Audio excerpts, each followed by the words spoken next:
맛조개 맛조개. 옛날 옛적에 아기 돼지 삼형제가 살았어요. 첫째는 진핑돼지, 둘째는 젖뚱돼지, 셋째는 덤핑돼지였어요. 첫째는 그냥 바보였어요. 집안이 잘 살아서 많은 걸 물려받은 아이였지만 그걸 이용하지 못했답니다. 둘째는 더한 바보였어요. 물려받은 돈으로 근처 참새를 잡는다고 산속에서 놀다가 해충들에게 물리는 등 생각이 조금 모자란 아이였어요. 그래도 셋째는 그나마 인간이 아니라 돼지다운 돼지였죠. 거북이를 키우며 관찰하는 좋은 취미를 가진 나름 지적인 돼지였습니다. 그렇게 세 마리의 돼지들은 집을 나와서 각각 독립을 하게 됩니다. 이 돼지들은 자기를 지켜보는 늑대가 있다는 걸 알지 못했어요. 사실 이 늑대는 돼지들이 어릴 때부터 지켜보고 있었답니다. 아기 돼지들은 너무 조그만해서 늑대는 돼지가 크게 기다렸고 지금 바로 그 시기가 온 겁니다. 독립한 돼지들은 자기들의 집을 짓기로 하고 서로 각각의 토지로 갑니다. 가장 많은 돈을 받은 첫째는 근처에 있는 자기 친구들을 돈으로 협박해서 부려먹습니다. 아무래도 대우가 안 좋아서 친구들은 진핑돼지에게 대충 집으로 만든 집을 만들어주죠. 그래도 겉은 번지르르하게 잘 만들어서 진핑돼지는 매우 만족합니다. 둘째는 나무가 많은 숲속에 자리를 잡아요. 근데 웃긴 건 자신의 집 근처에 대혁명이라면서 나무나 풀 같은 걸 다 베어버리고 나무로 건물을 짓습니다. 이럴 거면 굳이 숲속에 집을 지어야 했을까요? 그래도 첫째보다 멋진 집을 짓습니다. 와우! 셋째는 벽돌을 이용해 멋진 집을 짓는 데 성공합니다. 차근차근 기초부터 공부하여 집을 확실히 쌓아 올린 셋째는 누가 봐도 멋진 집을 짓는 데 성공합니다. 이렇게 집이 완성되었을 때 늑대는 돼지 사냥을 시작합니다. 제일 먼저 살이 통통하게 올라온 첫째 돼지부터 잡으러 갑니다. 겉은 번지르르 했기 때문에 어떻게 집을 부실까 고민하고 있던 늑대. 눈치가 빠른 진핑돼지 친구들이 와서 저희들을 잡아먹지 않는다면 좋은 것을 알려드릴게요. 늑대는 그걸 승낙합니다. 그리고 첫째 돼지, 진핑돼지 집이 집으로 만든 나약한 집이란 걸 알고 몸통 박치기로 간단히 부셔서 첫째를 잡는데 성공합니다. 그리고 늑대는 둘째 돼지를 잡으러 갑니다. 젖뚱돼지의 집은 근처에 아무것도 없었고 딸랑 집만 있었기 때문에 찾기가 너무 편했어요. 그리고 주변에 아무것도 없었기 때문에 맙소사 늑대는 집에 불을 질러버립니다. 그러자 젖뚱돼지가 불이야! 하고 뛰쳐나오는 걸 간단히 잡아버립니다. 어라 두 마리 너무 간단하게 잡혀버렸네요. 이렇게 형들이 잡혀가는 걸 보고 셋째는 불안감을 느낍니다. 그걸 보고도 내심 셋째는 자신감에 넘쳤습니다. 왜냐하면 셋째는 기초부터 차근차근 멋진 집을 지어두었기 때문이죠. 그리고 늑대도 저 집은 팔면 좀 값이 나가겠는걸? 하면서 부시지 않고 돼지만 사로잡고 집은 자기가 가질 생각을 해요. 늑대가 찾아온 걸 알았지만 셋째 덤핑돼지는 그래도 자기 자신의 집을 믿고 있었어요. 그런데 이를 어쩌나? 문이 너무 쉽게 열려버린 거예요. 이렇게 너무 허망하게 덤핑돼지도 너무 쉽게 늑대한테 잡혀버려요. 이유가 뭘까요, 여러분? 바로 첫째, 둘째가 셋째의 집키를 늑대한테 줘버린 거예요. 셋째 덤핑돼지의 공든탑이 이렇게 너무 허망하게도 무너졌답니다. 사실 첫째, 둘째가 늑대한테 키를 주지 않았어도 셋째 돼지가 공부한 건 늑대가 만든 기술을 훔쳐서 사용한 기술이라 문 정도는 늑대가 쉽게 열었을 겁니다. 하지만 첫째, 둘째 덕분에 늑대가 쉽게 문을 딴 것뿐이지요.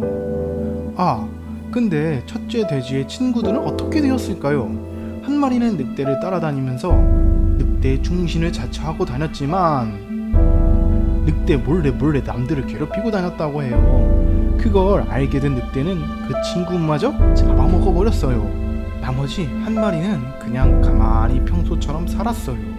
근데 늑대가 첫째 돼지 집 근처를 개발하기 시작하면서 친구 돼지의 집값도 엄청나게 올라서 행복하게 살았답니다.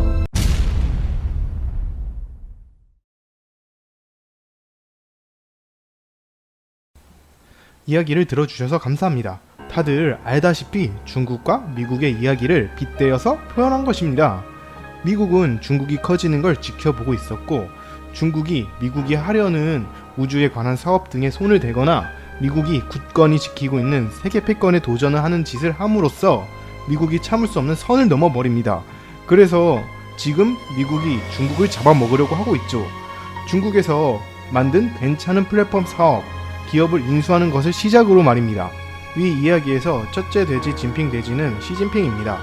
둘째 돼지는 마오쩌둥, 셋째는 덩샤오핑입니다.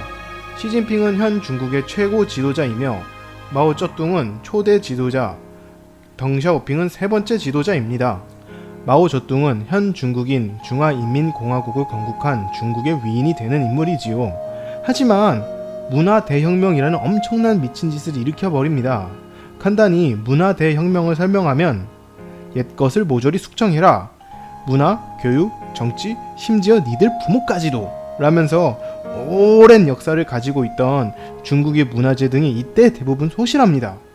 특히 중국 사상 그 자체인 공자, 이 공자의 묘까지 때려 부수는 게 이때입니다. 이때 교육이 마비돼서 중국인들의 수능 시험인 가오카오가 없어지고 대학의 문이 닫는 상황이었습니다. 그리고 셋째 돼지였던 덩샤오핑은 그래도 중국 내에서는 유능한 인물입니다. 마오쩌둥의 문화 대혁명이라는 미친 짓에 똥을 치우고 근대화를 추진한 인물이지요. 흥묘백묘론, 쥐를 잡는데 검은 쥐든 흰 쥐든 관계없다 라고 하면서 중국의 시장 경제를 열고 자본주의와 사회주의의 융합을 시도한 인물입니다. 또한 마오쩌둥이 없앴던 가오카오를 부활시키면서 교육도 부응한 인물입니다. 혹시 덩샤오핑이 거북이를 기르고 지켜본다고 중간에 말했던 것을 기억하시나요? 이것은 중국의 하이구이, 바다 거북이라 불리는 유학 시스템을 말한 것이었습니다.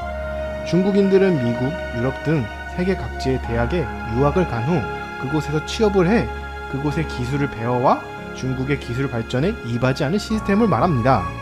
유학은 아니었지만 대표적으로 마윈의 알리바바 그룹의 시작이 이 시스템의 대표적인 예시이지요. 마윈이 통역가였던 시절 미국에 가서 인터넷을 보고 와서 중국 내에 옐로우 페이지라는 홈페이지를 만듭니다. 이 옐로우 페이지는 나름 성과가 나와서 중국의 항저우 전신이라는 기업과 합병도 합니다. 하지만 운영 정책에서 마윈과 항저우 전신은 맞지 않았고 자금력에서 밀리는 마윈이 밀려 나오게 됩니다. 하지만 마윈은 그래도 미국에서 본 인터넷이 시대를 이끌 것이란 것을 깨닫고 새로운 방법을 모색하여 인터넷 물품 거래 시스템을 만듭니다. 네, 이것이 알리바바이지요. 아무튼 이렇게 덩샤오핑의 여러 정책이 잘 통해서 지금의 경제 대국으로 변모합니다.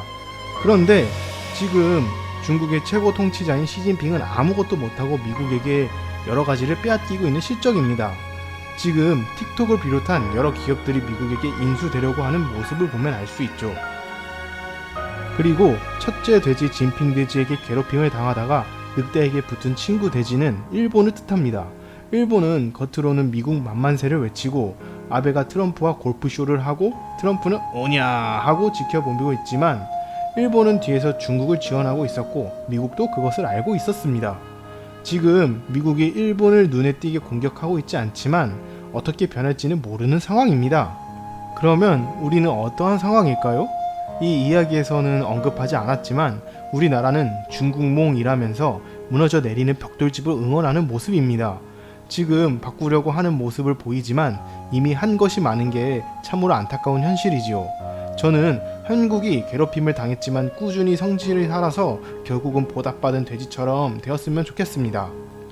물론 저 친구 돼지처럼 가만히 있으면 안 되고 현재는 세계 정세를 잘 보고 움직여야 하는 시점입니다. 지금 우리는 늑대 졸개였던 친구 돼지, 일본만도 못한 시점이 아닐까 싶습니다. 하루빨리 정신 차리고 빨리 좋은 자리를 얻어 4차 산업에서도 한국이 선진국을 유지, 더욱 발전하여 외국 여행이나 외국에서 일하는 분들이 저는 한국인입니다 했을 때 인정받는 국가였으면 좋겠습니다. 긴 영상을 봐주셔서 정말 감사드리고 여러분의 구독과 좋아요는 저에게 큰 힘이 됩니다. 감사합니다.